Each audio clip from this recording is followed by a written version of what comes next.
사순절 5주차 이제 보내고 있습니다. 예수님처럼 섬기라라는 키워드를 가지고 나는 섬기는 자입니까? 섬김을 바꾸지 않은 자입니까? 이 질문으로 우리가 한 주를 살아가고 있는데요.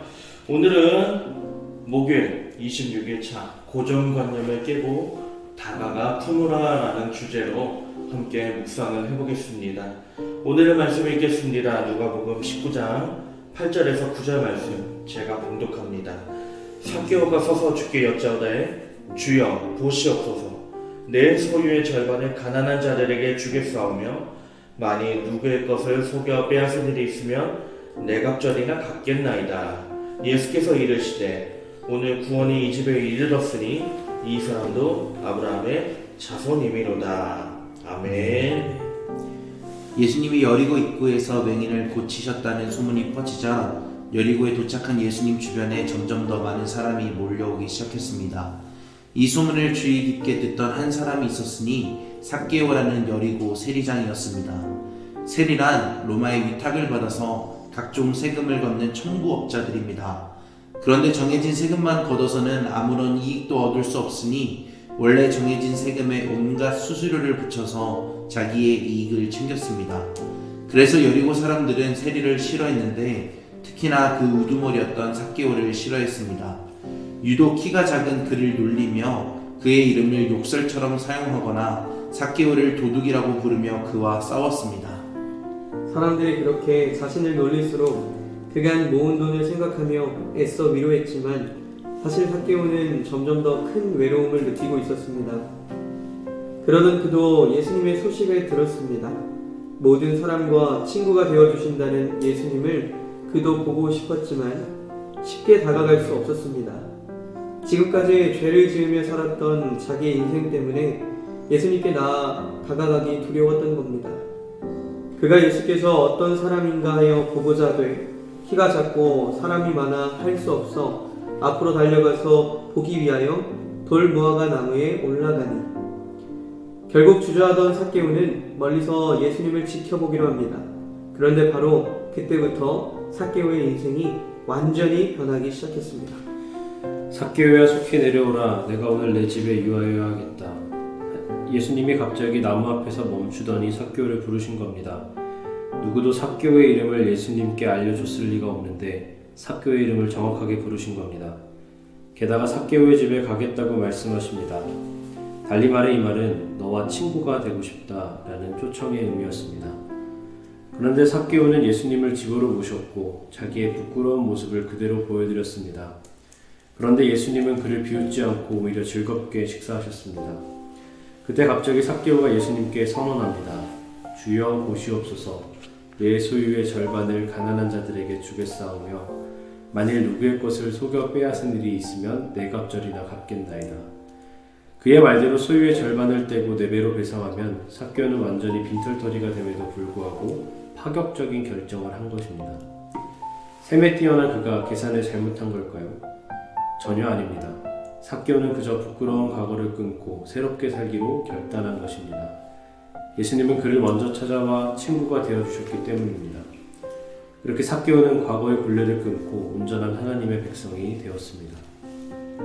혹시 지금 우리의 모습이 여리고 사람들의 모습은 아닙니까? 삭개오를 미워하고 조롱했던 여리고 사람들 말입니다. 누구나 하나님을 만나면 새롭게 변화됩니다.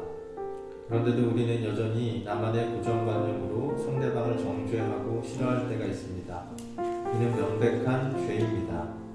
예수님처럼 다른 이의 허물을 보더라도 질책하거나 밀어내지 말고 사랑으로 감싸주는 우리가 되어야 합니다.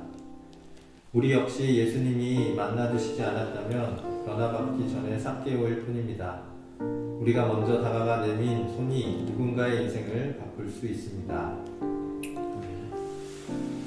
오늘 우리에게 주신 말씀과 본문의 내용들을 다시 한번 떠올리시면서 하나님의 마음을 살피며 묵상해 보도록 하겠습니다.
제가 묵상을 먼저 나누어 보도록 하겠습니다.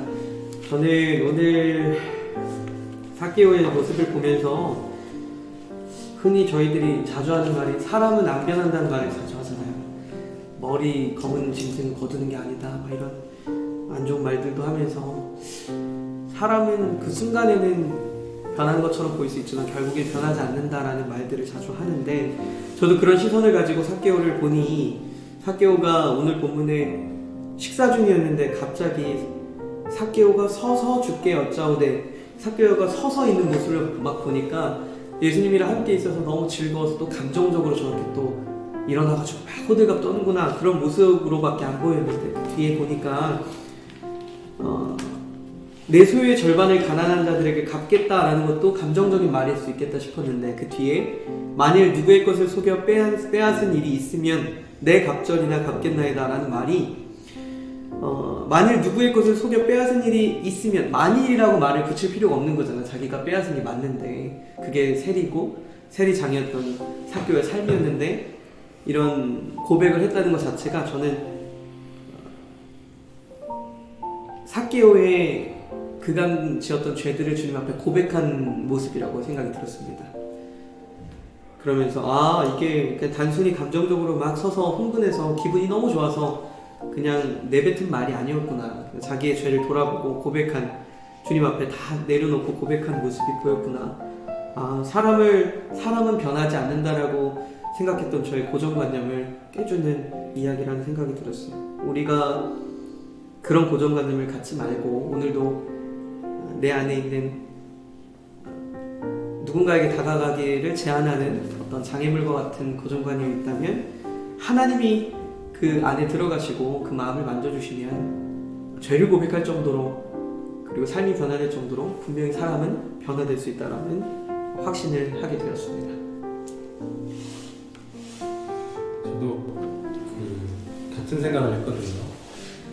변하지 않을 거야. 그러니까 우리가 깨야 되는 고정관념이 두 가지인 것 같다. 하나는 삭개오는 욕심쟁이다라고 하는 고정관념이랑 삭개오는 변하지 않을 거야라고 하는 고정관념인데, 저는 사실 이 두 번째 고정관념이 더 무섭다라고 생각을 했거든요. 왜냐하면 그 사람이 변하지 않겠다라는 생각은 내가 손해를 본다라는 그런 감정적인 게 얽혀가지고 나오는 거거든요. 이제 다들 경험해 보셔서 알겠지만 감정이라고 하는 게 어느 정도까지는 괜찮은데 이게 한 번 넘치기 시작하면 한 방울만 더해도 넘치잖아요. 넘치기 시작하면. 그래가지고 굉장히 우리가 거기에 분노하고 너는 그래서 안 돼, 너는 절대로 안 돼, 너는 불가능해라고 하는 그런 마음이 들면 그 사람하고의 관계는 사실상 거의 끝장까지 가는 그런 거잖아요.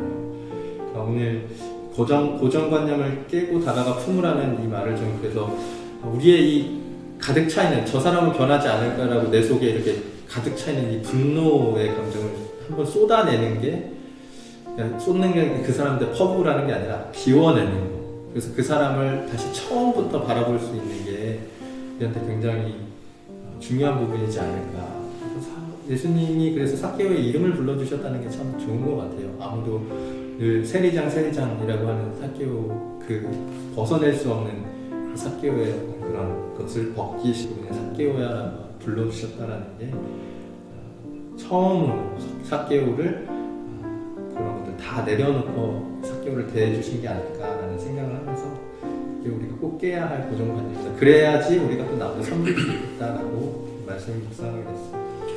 저는 그 방금 이원혜 목사님께서 말씀하신 첫 번째 고정관념, 삭개오가 어떤 사람인가라고 생각하는 이 고정관념에 좀 초점을 맞춰서 생각해봤는데, 사실 이 누가복음 19장에 등장하는 이 삭개오의 스토리에서 삭개오가 어떤 다른 사람에게 더 많이 세금을 거뒀다라는 내용은 사실 없거든요. 그냥 저희가 통상적으로 세리라는 사람은 그런 인물들이었고 세리장이었던 삭개오도 그랬을 것이다 라고 저희가 추측만 할 뿐이죠. 근데 사람들은 이 삭개오를 향해서 세리장이라는 그 직업을 가지고 있다는 이유만으로 조롱하고 비난하고 손가락질 했는데, 사실 이 삭개오라는 이름의 뜻이 깨끗한 사람, 정결한 사람이라는 뜻을 가지고 있거든요.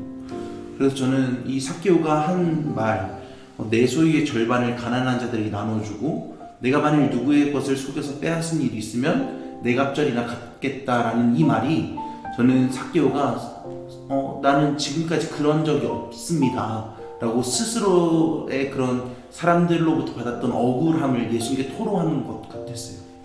그래서 어떻게 보면 그 사람은 그러지 않은데 저희가 그 사람의 그런 외적인 모습을 보고 또 사람들로부터 들려지는 소문을 듣고 남을 판단하고 정죄하는 그런 모습들이 어쩌면 여리고에 있는 사람들의 모습이 제 모습이 아닐까라는 마음이 들어서 저도 어떤 사람을 바라볼 때 외적인 것이나 다른 사람의 그런 생각들을 좀 깨고 그런 고정관념을 깨고 그 사람의 안에 내면을 좀 봐야겠다라고 생각하게 되었습니다. 네, 저는 그 삭개오를 가뒀던 고정관념에 대해서 좀 생각을 해봤는데요.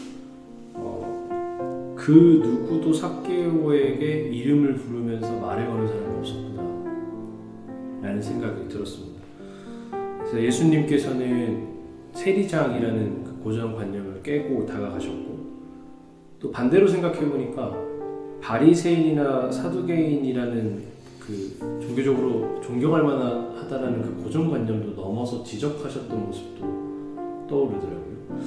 예수님께서는 사회적으로 직업이나 신분이나 그런 것들의 고정관념을 넘어서 지적하실 수도 있었던 분이고, 또 사회적으로 비난받고 있던 그 고정관념도 넘어서 대화해 보실 수 있는 분이었다는 생각을 하게 되었습니다. 그래서 나도 어떤 고정관념에 침묵하고 어떤 고정관념에 다가가지 못하고 있는가, 좀 이런 생각을 해보게 됐던 시간이었습니다. 저는 이제 예수님과 삭개오가 이제 점점점 이제 가까워지는 그런 과정을 한번 생각을 해봤는데, 예수님과 친밀해질수록 이제 멀리 있다가 부르시고 이제 내려가서 집에 가서 식사하고, 그런 과정에서 과연 삭개오는 두려웠을까 기뻤을까, 문득 이런 질문을 한번 던져봤어요. 아마 기쁘긴 기뻤겠죠. 그런데 예수님과 가까워질수록 삭개오는 더 두려웠을 것 같아요. 자기 어떻게 보면 여러 가지 부끄러운 모습도 있었을 거고, 그런 것들을 이제 보여야 되는 거니까. 근데 삭개오가 감동받았던 건, 정말 그가 변화됐던 건, 그래도 더 품으시는 그런 예수님이 계셨기 때문에 얘가 변하고 또 변화됐겠구나라는 생각이 들더라고요. 이런 삭개오의 모습과 정말 대비되는 사람들이 여리고 사람들이죠. 여리고 사람들은 삭개오의 과거, 지금까지 보여준 모습을 그냥 관찰하면서 그냥 그를 판단하기에 어떤 급급했던 그런 사람들이었으니까요. 어떻게 보면 우리의 모습도 그런 것 같아요. 누군가의 과거, 지금까지 보여준 모습을 갖고 이제 그렇게 그 사람을 판단하고 고정관념을 갖고 그렇게 만들었던 게 우리도 많은데, 어떻게 보면 우리가 먼저 해야 될 것은 삭개오가 그랬던 것처럼 우리가 우리의 지난 모습들을 예수님께 드리는 것이 아닐까. 그리고 품으시는 예수님을 만나고 그 예수님을 또 누군가에게 소개할 수 있는 것이 아닐까. 그때 이제 제자가 될 수 있는 게 아닐까라는 그런 생각으로 오늘 묵상을 한번 해봤습니다. 네, 여러분은 어떻게 묵상하셨습니까? 우리 오늘 말씀을 통해서 우리가 가지고 있는 고정관념을 깨지고 또 고정관념을 넘어서 손을 내밀 수 있는 사람들이 됐으면 좋겠습니다. 우리 다 함께 묵상 기도하심으로 오늘의 묵상을 마무리하겠습니다. 내 안에도 삭개오처럼 고정관념의 안경을 쓰고 보게 되는 대상이 있습니다. 그래서 간구하오니 예수님처럼 누구를 보든지 고정관념을 깨뜨리고 진심으로 섬기며 먼저 다가가 품어주는 내가 되게 하옵소서. 아멘.